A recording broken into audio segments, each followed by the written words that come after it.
어머니는 누구에게나 빌어먹을 이라고 말할 수 있고 자유로운 삶을 사는 딸을 원했다. 중요한 것은 내가 여자아이라는 이유로 그 성공이 나에게 금지되지 않았다는 것이다. 세상이란 거기에 뛰어들고 즐기기 위해 만들어졌다는 것을. 그 무엇도 우리를 막지 못한다는 사실을 나는 어머니를 통해서 알게 되었다. 어린 시절 나는 이렇게 당당히 말하는 아이였습니다. 그러나 많은 시간이 지나고 어른이 된 그 아이는 어떻게 되었을까요?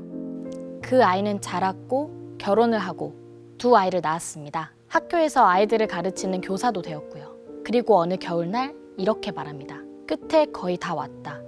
거의 다. 이제 나는 곧 내가 끔찍이 싫어했던 주름지고 비장한 얼굴들을 닮아가리라. 미용실 샴푸대에서 눈을 감은 채 고개를 젖히고 있던 얼굴들을 얼마나 걸릴까? 더는 숨길 수 없는 주름, 쇠락이 바로 앞에 와 있다. 이미 나는 그런 얼굴이다.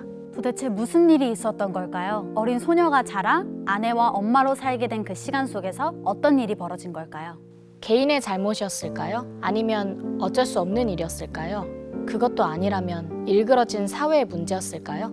사실 소녀에서 아내로 또 엄마로 살아가게 되는 나는 프랑스 작가 아니 에르노의 소설 얼어붙은 여자에 나오는 주인공입니다. 무려 40년 전에 쓰여진 소설이죠. 소설 속의 나는 작가 아니 에르노의 모습일 수 있습니다. 그녀는 언제나 자신의 경험만을 소설의 소재로 쓰는 작가 중 한 사람이니까요. 그러니까 결국 얼어붙은 여자는 그녀 자신일 수도 있겠네요.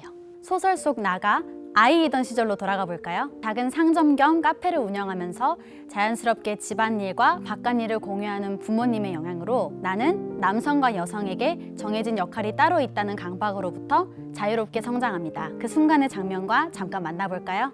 나는 이윽고 잠이 깨 부엌으로 내려가고 그러면 전날 저녁에 설거지를 하는 아버지를 보게 된다. 아버지가 내 아침 식사를 준비해준다. 학교도 데려다 줄 것이다.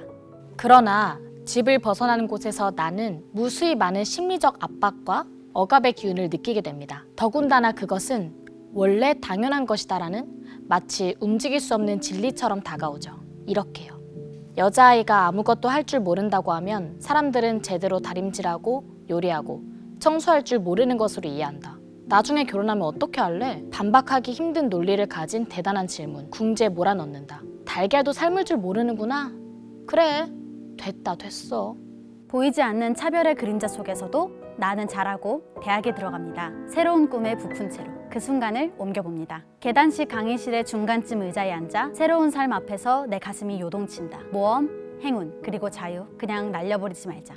그러나 여전히 편견의 시계는 돌아가고 있었죠. 대학 역시 그녀를 자유롭게 두지 않았고 이런 말들이 오고 갑니다. 문학, 언어 분야는 계집애들 몫이야. 처음 듣는 말이다. 남자는 과학을 하는 게 나아. 어떤 여학생이 내게 단언한다. 나는 그 이유를 몰랐고 내가 느끼지 못했던 차이를 받아들이는 일은 항상 너무 힘들다. 나는 마침내 한 남자를 사랑하게 되고 결혼을 결심하게 됩니다. 사실 그녀가 생각한 결혼은 조금은 단순했습니다. 이렇게요. 그것은 다른 계획처럼 하나의 계획, 우리의 삶을 혼란에 빠뜨리지 않거나 혹은 아주 조금만 혼란에 빠뜨릴 그런 계획에 불과했다. 각자 자신이 좋아하는 일을 계속할 것이다. 그는 음악을, 나는 문학을.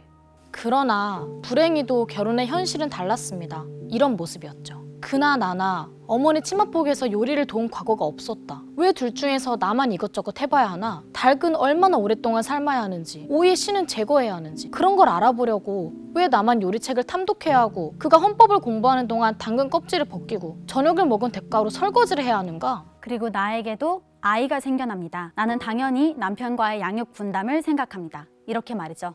그의 손 역시 나의 손만큼 부드럽게 아이를 유모차에 내려놓을 줄 알고 우유 묻은 끈적끈적한 입술을 나만큼이나 부드럽게 닦아줄 줄 알고 맨팔 위에 우유를 몇 방울 떨어뜨려 젖병 온도를 확인할 줄도 안다. 우리는 아무것도 몰랐지만 함께 배워나갔다. 나는 그의 제스처에 무한한 신뢰감을 가졌다. 그러나 시간이 지나며 그녀가 생각했던 모든 것은 엉망이 되고 말죠. 그리고 남편의 거친 말투로 이런 말을 듣게 됩니다. 내가 도착하기 전에 아이 밥은 먹여놨어야지. 나는 정오의 편안한 시간을 갖고 싶어. 나 일하잖아. 당신도 알겠지만 이제 더는 예전 같은 생활을 할 수 없다고. 그럼 내 생활은 같은 생활인가? 수업을 들을 수도 없는데. 아이, 음식 등 가장 일상적인 일 때문에 험악해지는 분위기. 잠시 후 우리는 말 한마디 없이 스테이크와 스파게티를 먹는다. 나는 그렇게 그 후라도 조금씩 마음을 다쳤고 그러면서 얼어붙기 시작합니다. 꿈꾸던 결혼이 아닌 속박의 굴레가 되어버린 결혼 속으로 들어가고만 나. 나는 그 속에서 늘 망설였고 불안해했으며 나름의 저항을 했습니다. 그러나 끝내 그녀가 원하는 방식의 삶을 살지는 못합니다.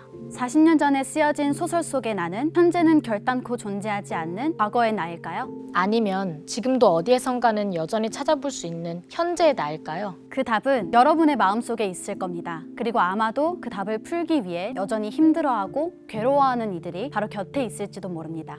그 답을 40년 전 자전적 소설을 통해 찾고자 했던 아니 에르노의 얼어붙은 여자. 오늘 다시 읽어도 좋을 책 같습니다.